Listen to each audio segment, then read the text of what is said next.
the Bill of Rights, all 10 amendments, are equally important. None is more important than the other. The Second Amendment is not some orphan adoptee in the Bill of Rights. It has an equal position as the First Amendment, which is cherished for free speech. Some people don't like the idea of free speech or the First Amendment, forgetting the fact that without the Second Amendment, you don't have a First Amendment. As a matter of fact, you don't have any others either. But there's a phenomenon going on that you and I, in the armed lifestyle, Second Amendment community, we also need to cherish the First Amendment. And what that means is we should exercise our Second Amendment while doing the First Amendment. So when we go to rallies, participate at rallies, we should be armed. There's no reason not to be, unless the venue is on federal property. And remember, you can't carry a firearm on federal property. So if you're going to have a two-way event, make sure it's not on federal property, in a federal park somewhere that requires federal permission to use, because you will be denied that. Let people know it's a free speech First Amendment event about the Second Amendment. And so if people come, they should expect to see people carrying firearms. Now, there are people who don't like the idea of seeing people with firearms and would argue that people with guns freeze the conversation. It's a freezing action. It chills the conversation. It chills the debate. Because the people that don't have guns are now afraid to speak their mind. They're afraid to share their opinion. Maybe they think somebody with a gun is going to shoot them for that, which is a crime, by the way. It's called murder, and no one's going to do that. So that's a specious argument, right? Anyone who comes to a public event where the First Amendment is being exercised and the Second Amendment is being exercised, it doesn't matter who, right?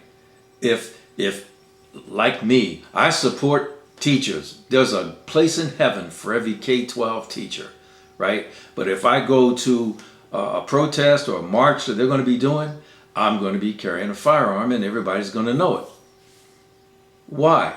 Well, because I can, and two, I still support the things that they stand for. You see what I'm saying? If I support the right of a woman to choose, right? I'm going to go and stand with them, but I'm going to stand with them exercising my Second Amendment right as well. Because the only people who feel chilled out of the conversation are cowards and bullies. Because they don't have anything constructive to say. They want to be able to use intimidation. And they have to behave themselves. So if seeing someone who is armed causes someone to behave themselves, and they call that a chilling effect, I think that's a good result. Because an armed society is a polite society. You do not see armed citizens at a free speech event taking out their firearms and waving them at people to intimidate them. You do see people coming to those events with sticks, bats, bottles, and all other manner of tool to create mayhem, right? But they stop when they see that there are people on the other side that have firearms. Oh, by the way, they have a right to bring firearms as well. Now that terrifies the cops, sucks to be them, because they have to stand in the breach. They have to stand in the middle between the two sides. As they should. Their job is to keep the peace. That's their job, right? And it's the citizens' rights to protest and counter-protest, but it is neither of their right to use force to silence the other person. Enter the Antifa people. You're starting to see less and less of their involvement in events where the Second Amendment is allowed. And when it is, you see them being kept away. My point to come back is exercising your Second Amendment right while you're exercising the First Amendment does not inherently cause a chilling effect to cause others to not be able to speak their mind and to contribute. It does tell them to fucking behave themselves and put the sticks and bats down, right? And stop trying to cause a fight. Literally cause a fight. And if what they want to do is fight, if what they want to do is get things boosted up for the cameras, well, if they do it the wrong way, if they try to be bullies and they try to intimidate people physically, they could fail the room temperature test. I mean, and the person defending themselves against that kind of behavior will not be charged. So does it increase the job? Does it make the job more difficult for law enforcement? Sure. But I don't care.